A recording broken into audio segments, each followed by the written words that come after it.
గౌరవనీయులు పెద్దలు మాజీ ఉపరాష్ట్రపతి శ్రీ వెంకయ్య నాయుడు గారు,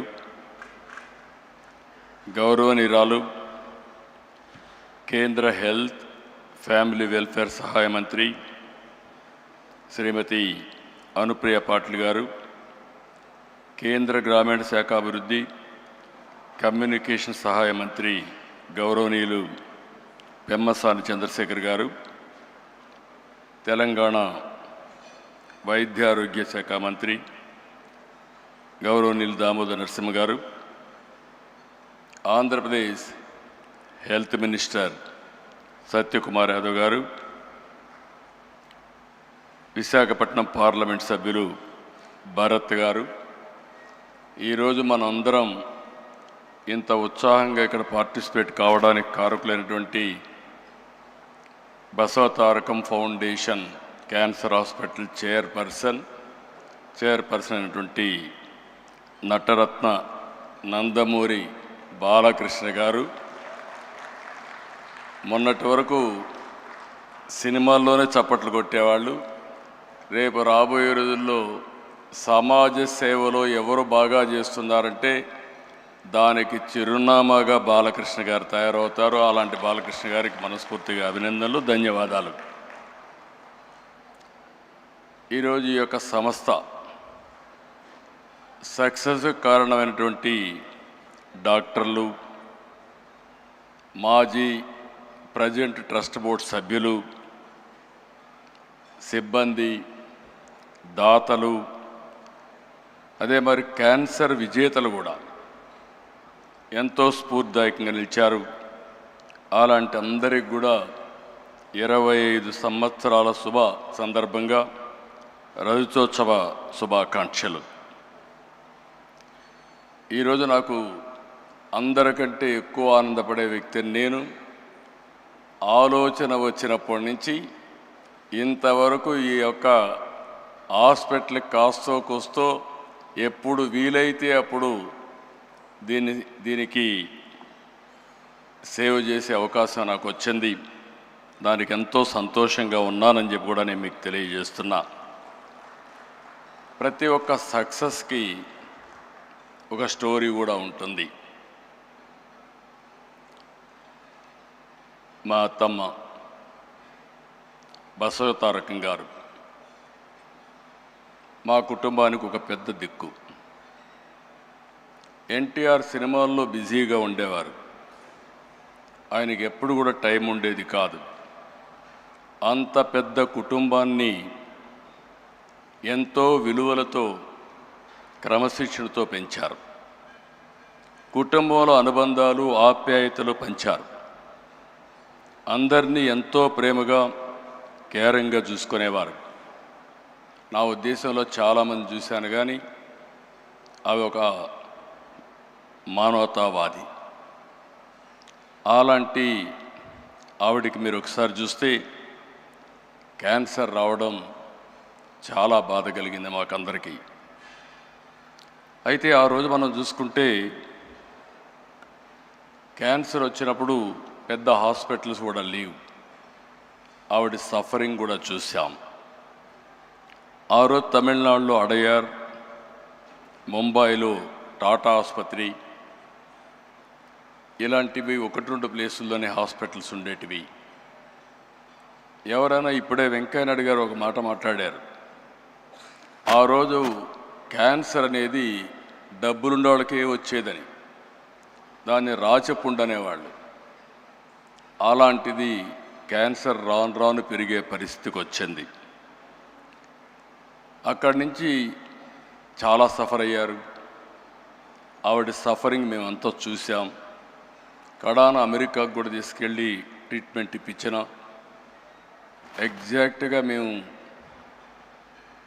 ఆగస్ట్ క్రైసిస్లో ఎన్టీ రామారావు గారు తిరిగి ముఖ్యమంత్రి నెలలోనే, 1 నెల 2 నెలల్లోనే ఆమె చనిపోవడం చాలా బాధ కలిగింది. ఆ షాక్ నుంచి ఎన్టీఆర్ తట్టుకోవడానికి కూడా చాలా సమయం పట్టింది.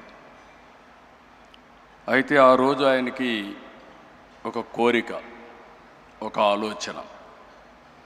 మళ్ళీ పేదవాళ్ళకి ఇబ్బంది లేకుండా శాశ్వతంగా ఒక మంచి హాస్పిటల్ కడితే బాగుంటుందనే ఆలోచన ఆయన చేయడం, అదే విజన్. ఆ రోజు ఆయన ఆలోచనే ఆ రోజు ఇంత మునిపే రామ్మోహన్ రావు గారు చెప్పారు. ఆ రోజు ఆయన ఆలోచించి సెంటర్లో ఒక 8 ఎకరాలు 6 ఎకరాల భూమిని ఇచ్చారు. అది రిజిస్ట్రేషన్ చేశాం. ఎగ్జాక్ట్గా 4 నెలల్లో 89లో గవర్నమెంట్ పోయింది. అక్కడి నుంచి ఇది చాలా సమయం పట్టింది మాకు. ఆ సమయం మీరు చూస్తే మళ్ళీ 96, 97 వరకు దానిపైన ఎక్కువ శ్రద్ధ పెట్టలేకపోయాం. మళ్ళీ నాకు ఒక ఆలోచన, ఈ హాస్పిటల్ని ఎన్టీ రామారావు గారి విజన్ని, మా అత్తమ్మ గారిని శాశ్వతంగా గుర్తుపెట్టుకునే విధంగా చేయాలనే సంకల్పంతో ఆనాడు ఇప్పటికి కూడా జ్ఞాపకం, కోడెళ్ల శివప్రసాదరావు గారు ఫస్ట్ మేనేజింగ్ ట్రస్టీగా ఉండి అన్ని బాధ్యతలు తీసుకొని ముందుకు పోయారు. అమెరికాలో తులసి గారు అక్కడుండి ఫండ్స్ అన్నీ మొబిలైజ్ చేసి వారు కూడా పూర్తిగా సహకరించారు. వీరందరి సహకారంతో ఇప్పుడే డాక్టర్స్ అందరితో మాట్లాడుతున్నా, వీళ్ళందరి సహకారంతో నోరి దత్తాత్రేయ లాంటి డాక్టర్స్ అందరూ కూడా సహకరించారు. చాలామంది ఎన్ఆర్ఐలు, రాజ్యసభ సభ్యులు, వ్యాపారవేత్తల సహకారంతో ఆసుపత్రి నిర్మాణం చేపట్టాం. టాటా ట్రస్ట్ కూడా అడిగితే ఆ రోజుట్లోనే వాళ్ళు కూడా ఉదారంగా సిఎస్ఆర్ ఇచ్చారు. 2000 సంవత్సరంలో ఆనాటి ప్రధానమంత్రి అటల్ బిహారీ వాజ్పేయి మామూలుగా ప్రైవేట్ హాస్పిటల్స్ కానీ ట్రస్ట్ హాస్పిటల్స్ పెద్దగా ముందుకొచ్చి ఇనాగరేట్ చేయలేదు. పిలిచిన వెంటనే ఎన్టీ రామారావు గారి పైన అభిమానంతో, అంతేకాకుండా నాకుండే సన్నిహిత సంబంధాలతో ఆయన వచ్చి 100 పడకల ఆసుపత్రి ప్రారంభించాం. అది ఒక ఫౌండేషన్. తండ్రి ఒక మొక్క నాటితే, ఒక ఆలోచన చేస్తే దాన్ని కొడుగ్గా బాధ్యత తీసుకొని బాలకృష్ణ గారు ఈరోజు ఒక మహాకల్పవృక్షంగా తయారు చేసిన ఘనత బాలకృష్ణ గారికి దక్కింది. అయితే ఈరోజు నిరంతరం తపనతో, దీక్షతో ఆసుపత్రిని క్యాన్సర్ బాధితుల పట్ల ఒక దేవాలయంగా మార్చారు. అయితే ఏ వ్యవస్థ అయినా ఒకసారి అనేక సమస్యలు కూడా ఉంటాయి. 20 సంవత్సరాల ప్రస్థానంలో ఎంతోమంది త్యాగంగా ముందుకొచ్చి పనిచేశారు, ఎన్నో విధంగా సేవలు చేశారు. ఇందులో మాకు కూడా కొన్ని సవాళ్ళు కూడా వచ్చాయి. ఆ సవాళ్ళను మీరు చూస్తే ఆ రోజు మేనేజ్మెంట్లో కొన్ని సమస్యలు వచ్చాయి. ఆ సమస్యలు వచ్చినప్పుడు ఈ యొక్క వ్యవస్థ మనుగడ ఉంటుందా అనే అనుమానం కూడా వస్తే, అలాంటి సమయంలో మేమందరం అనుకుని ఎవరైతే దీన్ని నడిపించగలుగుతారనుకుంటే గుర్తొచ్చిన వ్యక్తి బాలకృష్ణ గారు. బాలకృష్ణ గారికి 15 సంవత్సరాల మునుపు ఈ బాధ్యత తీసుకుంటే ఈరోజు బ్రహ్మాండంగా పనిచేయడమే కాకుండా రాబోయే రోజుల్లో తిరుగులేని వ్యవస్థగా, అన్స్టాపబుల్గా దీన్ని ముందుకు తీసుకెళ్తున్నారు.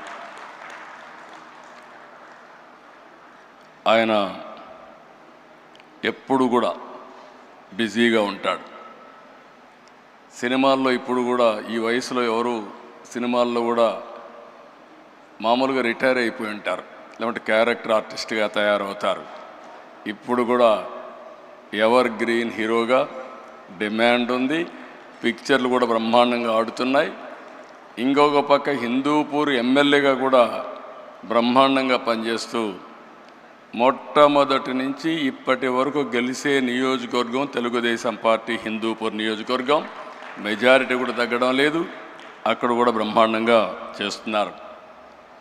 మామూలుగా బిజీగా ఉండే వ్యక్తులను ఎప్పుడు కూడా ఇలాంటి చేయలేము, పట్టించుకోం. ఒక ప్యాషన్ ఉంది, ఒక ఎంపతి ఉంది, ఒక కంపాషన్తో పనిచేస్తూ ఉంటాడు. ఎంత బిజీగా ఉన్న క్యాన్సర్ ఆసుపత్రికి వెళ్ళడం, ఆయన క్యాన్సర్ పేషెంట్తో వ్యవహరించే తీరు చాలా, అంటే ఆయన మనసులో ఒక ఆవేదన, చేయాలనే తపన, అందువల్లనే ఈ సంస్థ ఈ స్థాయికి వచ్చింది. నేను చాలాసార్లు చాలామందిని చూశాను. ఒక ప్రైవేట్ ఆర్గనైజేషన్ పెడితే కూడా కష్టపడిన ఈ సమయంలో బాలకృష్ణ గారు ఒక నాన్ ప్రాఫిట్ ఆర్గనైజేషన్ పెట్టి ప్రపంచమంతా తిరిగి డొనేషన్స్ కలెక్ట్ చేయడమే కాకుండా సిఎస్ఆర్ కోసం పదే 10 మందికి చెప్పి ఒక సేవాభావంతో ముందుకు పోయారు. దానివల్లనే ఈరోజు ఈ వ్యవస్థ ముందుకొచ్చే పరిస్థితికి వచ్చింది. 25 సంవత్సరాలు ఈరోజు వ్యవస్థ వల్ల వేలాది కుటుంబాలకు ధైర్యాన్ని ఇచ్చింది, వెలుగునిచ్చింది.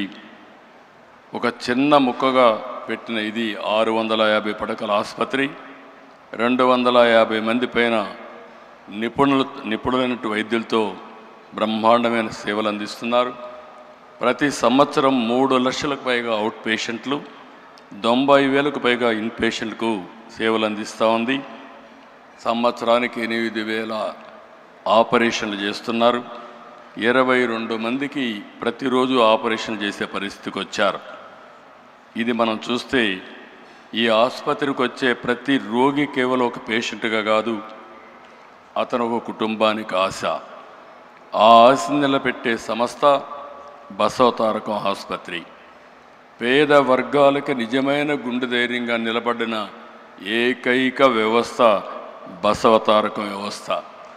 మన రాష్ట్రంలోనే కాదు, తెలంగాణ, అటు 2 రాష్ట్రాలు తెలంగాణ, ఆంధ్రప్రదేశ్, కర్ణాటక, మహారాష్ట్ర, ఒరిస్సా, ఇతర రాష్ట్రాల నుంచి కూడా ఇక్కడికి వస్తున్నారు.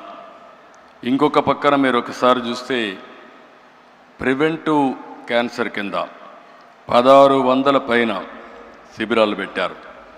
3 లక్షల కంటే ఎక్కువ మందిని ప్రీ స్క్రీనింగ్ చేసి మొత్తం స్క్రీనింగ్ అంతా చేసి ముందుకు తీసిపోయే పరిస్థితికి వచ్చారు. నర్సింగ్ కళాశాలలు, పారామెడికల్ విద్యా సంస్థల ద్వారా నిపుణులు అందిస్తున్నారు. మొన్నే నా దగ్గరికి వచ్చినప్పుడు అమరావతిలో హాస్పిటల్ పెడతామంటే నేను పూర్తిగా స్వాగతించాను. 1000 పడకల ఆసుపత్రి పెట్టడానికి ముందుకు వచ్చారు.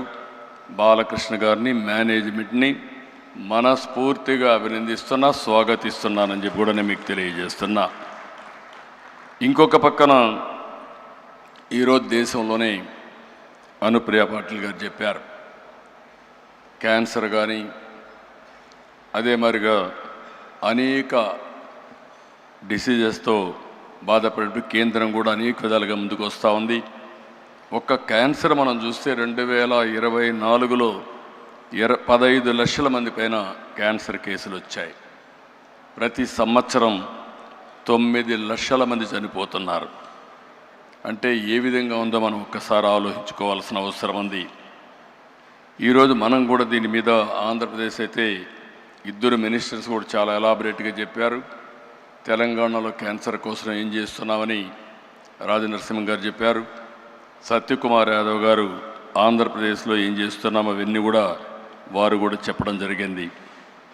ఈరోజు మనందరం గుర్తుపెట్టుకోవాల్సింది, క్యాన్సర్ బారిన ఎవరన్నా పడితే ఆ కుటుంబమే కుప్పగూలిపోతుంది. మానసికంగా, ఆర్థికంగా చితికిపోతారు. ఎంత ధైర్యంగా ఉన్న వ్యక్తులైనా సరే ఆ కుటుంబంలో ఒక్కసారి క్యాన్సర్ వచ్చిందంటే పూర్తిగా మానసిక స్థైర్యాన్ని కోల్పోయే పరిస్థితి వస్తుంది.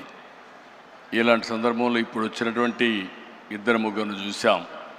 చాలా ధైర్యంగా వాళ్ళు ఒక సక్సెస్ స్టోరీలు కూడా చెప్పే పరిస్థితికి వచ్చారు. ఎప్పుడైనా సరే బ్రెస్ట్ క్యాన్సర్లో మనం ముందుగా డిటెక్ట్ చేయగలిగితే మనం చాలా వరకు నివారించుకునే పరిస్థితి ఉంటుంది. దీనికోసం ప్రివెంటివ్, ప్రిడిక్టివ్, క్యూరేటివ్ విధానాన్ని మనం అవలంబించాల్సిన అవసరం ఉంది. నేను ఒకటే బసవతారకం హాస్పిటల్ మేనేజ్మెంట్ని కోరుతున్నా. ఆ రోజు నుంచి ఈ రోజు వరకు చూశాను, సమైక్య ఆంధ్రప్రదేశ్లో కూడా ఈ హాస్పిటల్కి అన్ని ప్రభుత్వాలు ఆదరణ చూపించాయి. విడిపోయిన తర్వాత కూడా 2 ప్రభుత్వాలు, ఏ ప్రభుత్వాలు వచ్చినా అందరూ కూడా సహకరించారు. ఆ విధంగా సహకరించిన అన్ని ప్రభుత్వాలకి, అన్ని పార్టీలకి మనస్ఫూర్తిగా అభినందనలు తెలియజేస్తున్నా. మనం గుర్తుపెట్టుకోవాల్సింది ఈ ఆర్గనైజేషను నాన్ ప్రాఫిట్ ఆర్గనైజేషన్. ఈరోజు దేశంలో కొన్ని మోడల్స్ రావాల్సిన అవసరం ఉంది. పబ్లిక్ హెల్త్ ఒకటే, గవర్నమెంట్ ఒకటే, హెల్త్ సెక్టర్లో అందరూ ఆరోగ్యాన్ని కాపాడలేం. ఇటీవల ప్రైవేట్ సెక్టర్లో కూడా చాలా హాస్పిటల్స్ వస్తున్నాయి. అయితే ప్రైవేట్ సెక్టర్లో వచ్చే హాస్పిటల్లో లాభార్జన ఉంటుంది, షేర్ హోల్డర్స్ కానీ అన్ని విధాలుగా. అలాంటి సమయంలో నాన్ ప్రాఫిట్ ఆర్గనైజేషన్స్ రాగలిగితే, సమర్థవంతంగా పనిచేయగలిగితే నిజమైన పేదలకు నిజమైన వైద్య సేవలు జరిగే పరిస్థితి వస్తుంది. అది రావాలంటే బసవ తారకం లాంటి నాన్ ప్రాఫిట్ ఆర్గనైజేషన్స్ ఇంకా ఎక్కువ రావాలని మనస్ఫూర్తిగా ఆకాంక్షిస్తున్నాను. అది వచ్చినప్పుడే ఇవన్నీ కూడా సాధ్యం అవుతాయి. ఇక్కడ ఈ సందర్భంలో నేను ఒక్క విషయం ఇక్కడ చెప్పాలి. ఎన్టీఆర్ వేసిన ఫౌండేషన్ ఇప్పటికే కొంతమంది చెప్పారు. మేము ఆయన ఆశయాల కోసం ఒక రాజకీయ పార్టీలో పనిచేస్తున్నాం.